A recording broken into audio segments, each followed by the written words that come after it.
Hello friend, ज्ञान Ganga academy में आपका स्वागत है। और आज का हमारा चैप्टर है कंपाउंड इंटरेस्ट, चक्रवृद्धि ब्याज। ठीक, तो इस चैप्टर को हम बिल्कुल बेसिक से पढ़ाएंगे, एकदम जीरो लेवल से ले करके हाई लेवल तक। ठीक, तो सबसे पहले स्टार्ट करेंगे एकदम बिल्कुल बेसिक से, जीरो लेवल से, जिनको बिल्कुल भी नहीं आता है इस चैप्टर में। आज के बाद मतलब जब ये पूरा चैप्टर ख़त्म हो जाएगा उसके बाद इस चैप्टर से आपको बिल्कुल भी दिक्कत नहीं होगी। तो एकदम जीरो लेवल से स्टार्ट करते हैं। तो इस चैप्टर को समझने के लिए आपको परसेंटेज समझना पड़ेगा, ठीक, क्योंकि पूरा परसेंटेज और रेशियो पर आधारित ये चैप्टर है। और जो पूरा गाना से ये ख़त्म होगा, मैंने जो बताया है रेशियो में गाना, रेशियो का सेकंड पार्ट आप ज़रूर देखें, यूट्यूब पे पड़ा हुआ है रेशियो का सेकंड पार्ट, तो आपको पता चल जाएगा कि ये गाना क्या है। ठीक, तो ये पूरा चैप्टर परसेंटेज और इस गाने पे आधारित है। तो सबसे पहले हम परसेंटेज समझेंगे। परसेंटेज का मतलब समझते हैं। वैसे पहले मैंने बता चुका हूँ, मैं परसेंटेज के चैप्टर में मैंने ये सब बातें बता दी हैं, लेकिन कुछ पुरानी भी बातें रहेंगी और कुछ नई भी बातें इसमें हम बताएंगे। तो परसेंट का मतलब होता है, सबसे पहले हम पर का मतलब समझते हैं। तो आपने देखा होगा मीटर पर सेकंड, ठीक, वैसे ये मैं परसेंटेज में बता चुका हूँ, लेकिन यहाँ फिर बता रहा हूँ और कुछ चीज़ें एक्स्ट्रा भी बताएंगे जो इसमें ज़रूरत पड़ेगी। ठीक, तो मीटर पर सेकंड आपने देखा होगा और इसको हम लिखते हैं मीटर बटे सेकंड। ठीक, तो इसका मतलब क्या हुआ, हमने पर को क्या लिख दिया, बटे। तो इसका मतलब पर का मतलब क्या हुआ, बटे, और सेंट का मतलब होता है 100। तो परसेंट का मतलब हो गया बटे 100। इसको इंग्लिश में कहेंगे डिवाइडेड बाई 100। ठीक, डिवाइडेड बाई 100। ठीक, तो परसेंट का मतलब होता है बटे 100। ठीक,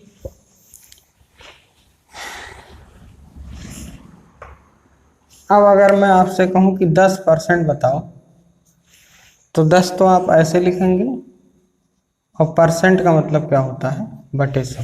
ठीक, अगर मैं कहूँ कि 20% बताओ कितना होगा, तो 20 तो आप ऐसे लिखेंगे और परसेंट का मतलब बटे 100। अगर मैं कहूँ 30% बताओ, तो 30 तो आप ऐसे लिखेंगे और परसेंट का मतलब बटे 100। ठीक, अगर मैं कहूँ 40% बताओ, तो 40 ऐसे लिखेंगे और परसेंट का मतलब बटे 100। तो यहाँ पर आपको परसेंट का मतलब समझ में आया होगा कि परसेंट का मतलब क्या होता है, बटे 100। ठीक, अब अगर मैं यहाँ से कहूँ आपको कि 100 का 10% बताओ कितना होगा, तो ये बातें मैं परसेंटेज में बता चुका हूँ कि 100 और का माने गुणा 10 और परसेंट माने बटे 100। ठीक, तो 100 से 100 खत्म होगा, आएगा कितना, 10। ठीक, अगर मैं कहूँ कि 100 का 20% बताओ, तो 100 का माने गुणा 20 और परसेंट माने बटे 100। तो 100 से 100 खत्म होगा, आएगा कितना, 20। ठीक, इसी तरह अगर मैं कहूँ कि 100 का 30% बताओ, तो आप क्या करेंगे, 100 ऐसे लिखेंगे, का मतलब गुणा 30 और परसेंट का मतलब बटे 100। 100 से 100 खत्म होगा, आएगा कितना, 30। ठीक, तो यहाँ पर आप एक बात ध्यान दे रहे हैं कि अगर हमने 100 का 10% निकाला तो आंसर आया है 10। अगर हमने 100 का 20% निकाला तो आंसर आया है 20। अगर हमने 100 का 30% निकाला तो आंसर आया है 30। तो यहाँ से आप एक बात देख रहे हैं कि अगर हम 100 का 10 निकाल रहे हैं तो 10 आ रहा है, 100 का 20 निकाल रहे हैं 20 आ रहा है, 100 का 30 निकाल रहे हैं 30 आ रहा है।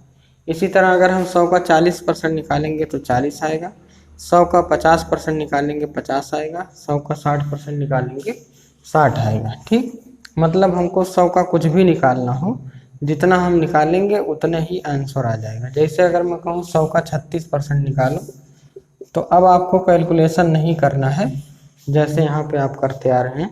अब आप डायरेक्ट आंसर दे सकते हैं कि 100 का 36% कितना होगा, 36 होगा, क्योंकि आपको नियम पता चल चुका है कि 100 का जितना भी निकालो आंसर उतना ही आ जाता है। ठीक, लेकिन अगर मैं यहीं पे कहूँ कि 275 का 36% बताओ कितना होगा, तो क्या आप जितना जल्दी यहाँ बता ले गए हैं उतना जल्दी यहाँ बता पाएंगे, नहीं बता पाएंगे। ठीक,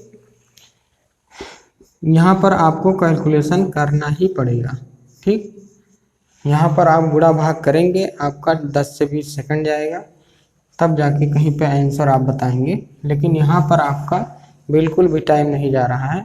अगर मैं 100 का 37% भी पूछूं तो तुरंत आप बता देंगे 37 आएगा। 38% पूछूं तो तुरंत बता देंगे 38। इसका मतलब 100 के केस में हमको टाइम नहीं लग रहा है, कैलकुलेशन कम है, कैलकुलेशन बिल्कुल भी नहीं है। ठीक, तो 100 का कैलकुलेशन बिल्कुल भी नहीं होता है। 100 के केस में हमको कैलकुलेशन करना ही नहीं पड़ता है। इसीलिए हम परसेंटेज के चैप्टर में या प्रॉफिट लॉस के चैप्टर में जहाँ भी हमको परसेंटेज दिखता है वहाँ हम अपनी वैल्यू को 100 मानते हैं। ठीक, क्यों मानते हैं? क्योंकि 100 का कैलकुलेशन करना ही नहीं पड़ता है। ठीक, 100 के केस में हमको कैलकुलेशन करना ही नहीं पड़ता है। अगर हम 100 का 49.25% पूछें तो आपका आंसर 49.25 होगा। ठीक, 100 का मैं जितना भी पूछूंगा आंसर तुरंत उतना हो जाएगा। आंख मूंद करके भी आंसर आप दे सकते हैं। लेकिन 100 की जगह अगर मैं 275 लिख दूं कि 275 का 46% बताओ कितना होगा, तो आप तुरंत नहीं बता सकते। बता तो सकते हैं लेकिन आपको टाइम लगेगा, जबकि 100 के केस में आपको बिल्कुल भी टाइम नहीं लगने वाला है।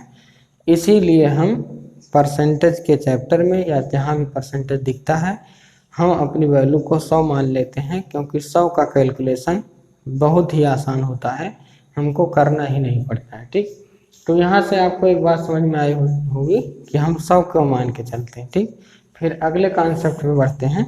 100 के अलावा और ऐसे कौन कौन से नंबर हैं जिनको अगर हम माने तो हमको कैलकुलेशन ना करना पड़े। ठीक, तो अगला कॉन्सेप्ट ये है, अभी आपको एक नंबर पता चला 100, कि 100 अगर हम मानते हैं तो हमको कैलकुलेशन करना ही नहीं पड़ता है। ठीक, उसी तरह क्या ऐसा कोई और भी नंबर है जिसको अगर हम माने तो हमको कैलकुलेशन ना करना पड़े?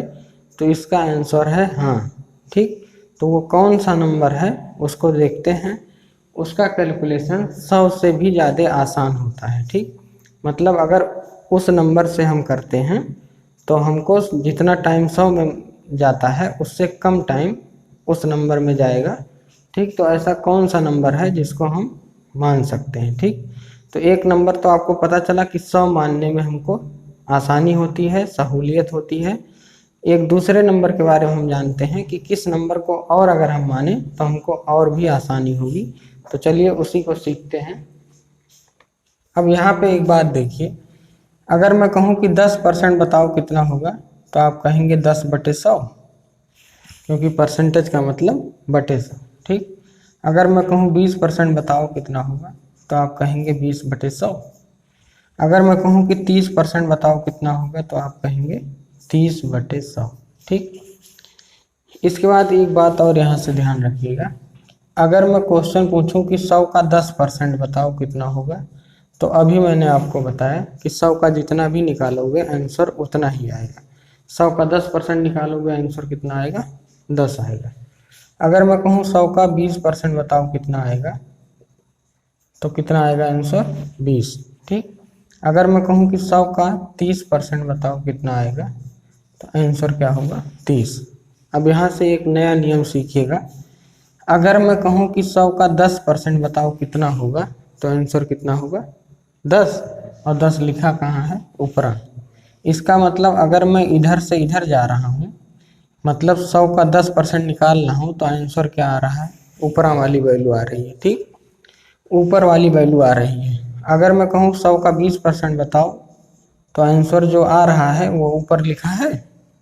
अगर मैं कहूँ कि 100 का 30% बताओ, तो आंसर कहाँ लिखा है? ऊपर। तो कुल मिला के नियम क्या बना कि नीचे वाले का इतना परसेंट हमेशा ऊपर वाली वैल्यू होती है। ठीक, नीचे वाले का इतना परसेंट हमेशा ऊपर वाली वैल्यू होती है। बात इसके लिए, तो ये नियम आप लिख लीजिए कि नीचे वाले का इधर वाला परसेंटेज हमेशा ऊपर वाली वैल्यू होती है। ठीक, अब यहाँ पे देखिए, अगर मैं कहूँ कि 20% बराबर 1/5 होता है। ठीक, अभी मैंने आपको बताया कि नीचे वाले का इतना परसेंट बराबर ऊपर वाली वैल्यू होती है। इसका मतलब 5 का 20% निकालोगे तो कितना आएगा? 1 आएगा। ठीक, चाहे निकाल के देख लो। 5 का 20% बराबर कितना आएगा, तो 5 का माने गुणा 20 और परसेंट माने बटे 100। 20 पच्चे 100 और 5 से 5 कटेगा, कितना आएगा। ठीक, अगर मैं कहूँ कि 40% बराबर 2/5 होता है और क्वेश्चन पूछूं बताओ 5 का 40% कितना होगा, तो आप डायरेक्ट बता सकते हैं कितना होगा, 2 होगा। ठीक, तो यहाँ से एक बात देख रहे हैं कि अगर हम नीचे वाले का इतना परसेंट पूछ रहा हूँ कि 5 का 40% बताओ, तो क्या आपको कैलकुलेशन करना पड़ रहा है, डायरेक्ट ऊपर देख के बता दे रहे हैं कि आंसर इतने आएगा। ठीक, जैसे अभी मैं और एग्जांपल लेता हूँ आपको।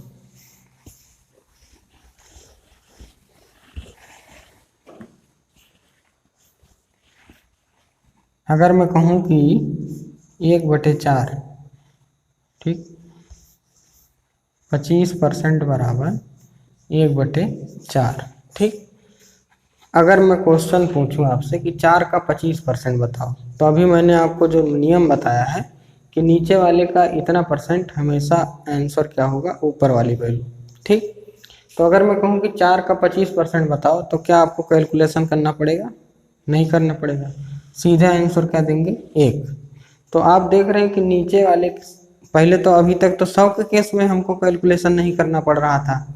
अब हम यहाँ देख रहे हैं कि अगर हम नीचे वाले का भी उठा रहे हैं, नीचे वाली वैल्यू उठा रहे हैं, तो यहाँ भी हमको कैलकुलेशन नहीं करना पड़ रहा है। जैसे अगर मैं कहूँ कि 33 सही 1/3% बराबर 1/3। ठीक, अगर मैं कहूँ कि 3 का 33 सही 1/3 बताओ, तो क्या आपको कैलकुलेशन करना पड़ेगा, सीधे जो ऊपर लिखा है आंसर। ठीक, तो अभी तक जो है, अगर मैं क्वेश्चन पूछूं 100 का 20% बताओ, तो सीधे जो ऊपर लिखा है आंसर। 100 का 30% बताओ, जो लिखा है आंसर।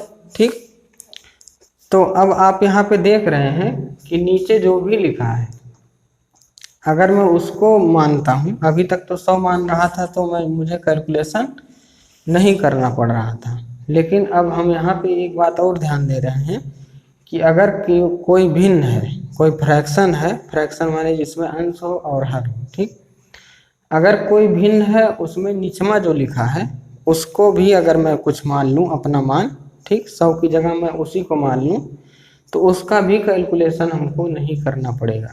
4 का 25% सीधे आंसर 1।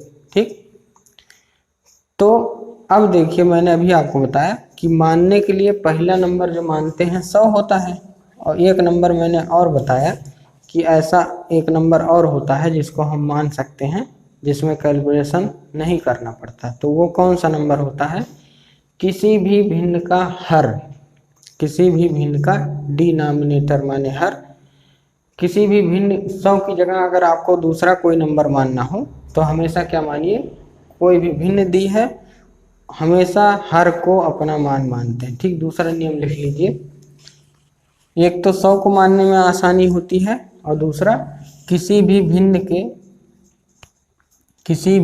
के हर को मानने में आसानी होती है। ठीक, ये जो मैं दूसरा नियम लिख रहा हूँ, ये बहुत ही इम्पोर्टेंट नियम है। ठीक, बहुत ज़्यादा इम्पोर्टेंट नियम है कि 100 को मानने में आसानी होती है, पहला नियम है।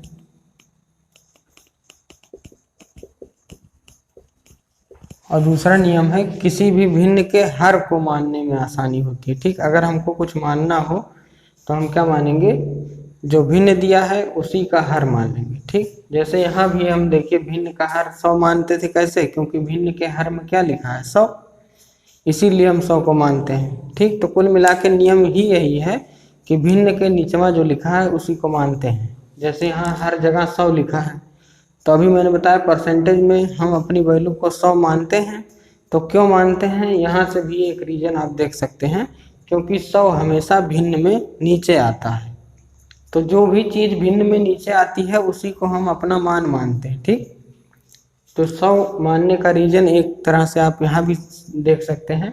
एक रीजन तो मैंने बताया था कि 100 का कैलकुलेशन बहुत आसान होता है, इसीलिए हम 100 मानते हैं। दूसरा रीजन क्या है, चूंकि 100 किसी भी भिन्न के नीचवा हमेशा आता है, इसीलिए जो भी भिन्न के नीचे जो भी वैल्यू आती है उसी को हम अपना मान, अपना मूल मान मानते हैं। ठीक, तो ये है कंपाउंड इंटरेस्ट का बिल्कुल बेसिक, कि हम अगर अपना हमको कोई मान मानना हो तो 100 मान सकते हैं, या तो कोई भिन्न का हर मानेंगे। ठीक, तो ये दो बातें आपको सीखनी होंगी।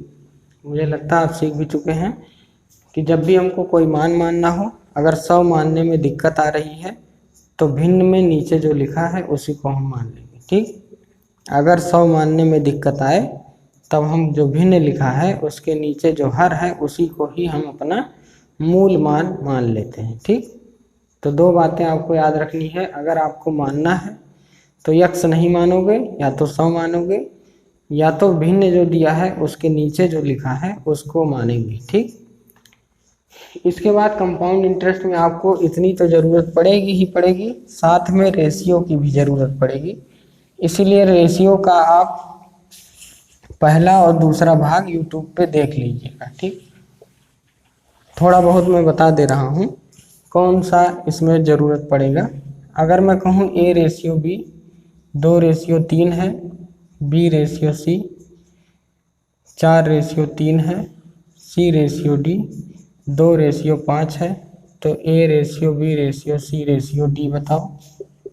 ठीक, तो इसको निकालने का तरीका क्या होता है, A/B को A/B के नीचे, B/C को B/C के नीचे और C/D को C/D के नीचे उतार लेते हैं। ठीक, फिर जो खाली जगह बची हुई है उसको हम भरते हैं। ठीक, ये मैं रेशियो में पढ़ा चुका हूँ, आप वीडियो देख लीजिएगा। जिसके बगल बचा हो जगह उसी नंबर को भर देते हैं। ठीक, ये 3 हो जाएगा, ये 4, ये 2, ये 2। ठीक, तो ये हो जाएगा 4 दूनी 8 दूनी 16, 4 दूनी 8 त्रिक 24, 3 त्रिक का 9 दूनी 18, 5 दिया 15 दिया 45। ठीक,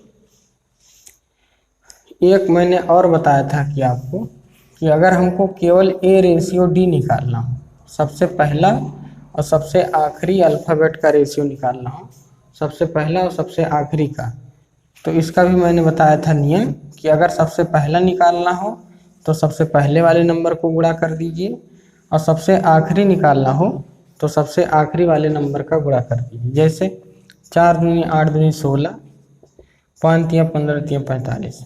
ठीक, तो यहाँ सबसे पहला और सबसे आखिरी का रेशियो अगर यहाँ से भी आप देखेंगे तो 16/45 आएगा। ठीक, तो अगर हमको सबसे पहले का रेशियो निकालना है तो सबसे पहले वाले नंबर का मल्टीप्लाई, और सबसे आखिरी नंबर जैसे A/D निकालना है तो ये सबसे पहले लिखा है और D सबसे लास्ट में लिखा है। तो अगर हमको पहला और लास्ट का रेशियो निकालना है तो पहले के लिए सारे पहले नंबर का मल्टीप्लाई और आखिरी के लिए सारे आखिरी नंबर का मल्टीप्लाई। ठीक, तो इसका यूज कंपाउंड इंटरेस्ट में कैसे होगा तो देखिएगा, इधर देखिए।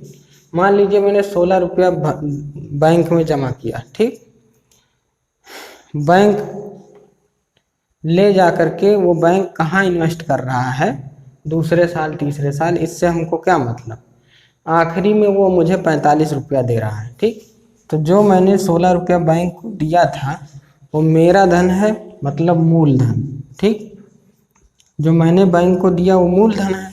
अब बैंकवा इसको ले जा करके कहाँ कहाँ किस किस मार्केट में लगा रहा है, बिचवा से हमको क्या मतलब, वो चाहे जहाँ लगाए, हमको तो मतलब है कि वो हमको लौटा कितना रहा है।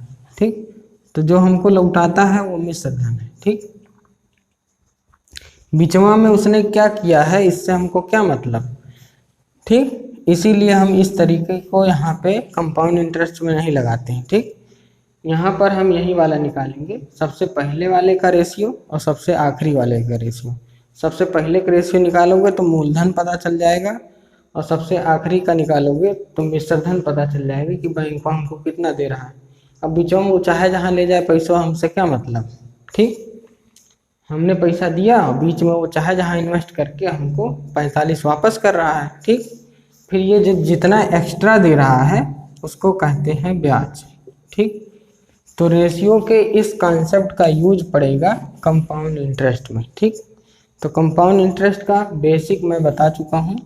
ठीक, कि कंपाउंड इंटरेस्ट का बेसिक मैंने पढ़ा दिया कि कंपाउंड इंटरेस्ट में अगर हमको 100 मानने में दिक्कत आ रही है तो भिन्न में नीचे जो वैल्यू लिखी हुई है, ठीक, केवल कंपाउंड इंटरेस्ट में ही नहीं, हर एक चैप्टर में ये वाला नियम लगता है कि अगर कहीं भिन्न दिया है, जैसे 2/5 दिया है और हमको कुछ मानना हो तो 100 से सबसे ज़्यादा अच्छा ऑप्शन होता है कि हम 5 मान लें। ठीक, 100 से भी बढ़िया तरीका क्या है कि नीचवा जो लिखा है उसी को मान लो, 100 से ज़्यादा आसानी होती है। ठीक, ये पूरे चैप्टर में, किसी भी चैप्टर में ये नियम सारे चैप्टर में लगेगा कि अगर कहीं भिन्न दिया है तो आपको नीचे जो चीज़ लिखी है उसी को अपना मान मानना है। ये बात आप चाहे नोट करके लिख लें, बहुत ही इम्पॉर्टेंट नियम है।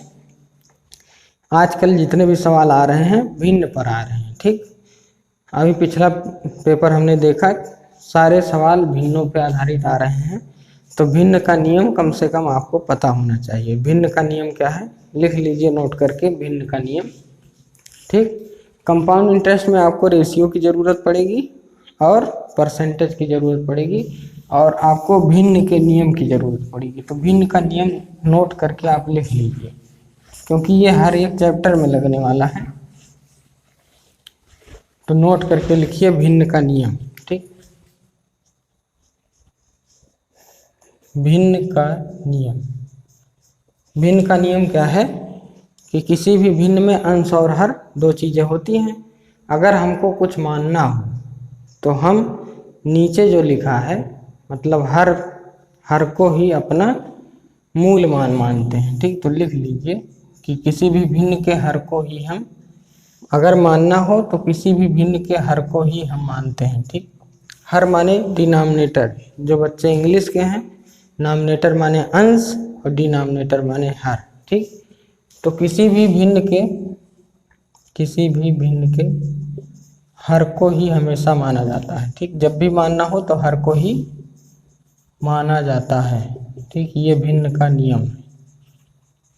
तो ये बात आपको लिखना है, कंपाउंड इंटरेस्ट में इन सब की ज़रूरत पड़ेगी। तो ये आज का क्लास बिल्कुल बेसिक क्लास था कि इस कंपाउंड पढ़ने के लिए आपको किन किन चीज़ों की ज़रूरत पड़ेगी वो मैंने बता दिया। कल से हम क्वेश्चन टाइप 1 टाइप 2 से स्टार्ट करते हुए 0 लेवल से बढ़ते हुए हाई लेवल तक जाएंगे। और जिस दिन ये चैप्टर ख़त्म हुआ, मैं गारंटी देता हूँ अगर इस चैप्टर में आपको 1% दिक्कत आई तो फिर मुझसे मिलिएगा। ठीक, दूसरी बात मैं ये बताना चाहता हूँ कि जो भी बच्चे ऑफलाइन मुझसे पढ़ना चाहते हैं, इलाहाबाद में आ रहा हूँ नवंबर में मैं इलाहाबाद आ रहा हूँ। ठीक, जो भी बच्चे ऑफलाइन मुझसे पढ़ना चाहते हैं वो कमेंट सेक्शन में ज़रूर कमेंट करके बताएं, अपना नंबर भी कमेंट करें। ठीक, मोबाइल नंबर भी कमेंट करें और मेरे व्हाट्सएप नंबर पे आप मैसेज कर सकते हैं। जिनको भी आपको ऑफलाइन अगर पढ़ना है, इधर कई सारी वैकेंसी निकल रही हैं, लेखपाल, दरोगा, पुलिस और भी कई सारी वैकेंसी हैं। अगर आपको पढ़ना है ऑफलाइन बैच में मुझसे तो आप इस नंबर पर मैसेज करके हमको बता सकते हैं 8874759801। ठीक, तो इस नंबर पे आप ज़रूर मैसेज करिए। जिनको भी, जो भी इलाहाबाद से बिलोंग करते हैं वो ज़रूर से ज़रूर मैसेज करें। ठीक, तो आज के लिए इतना ही। कल से हम टाइप वाइज इसको ख़त्म करते हैं। आज के लिए इतना ही, धन्यवाद।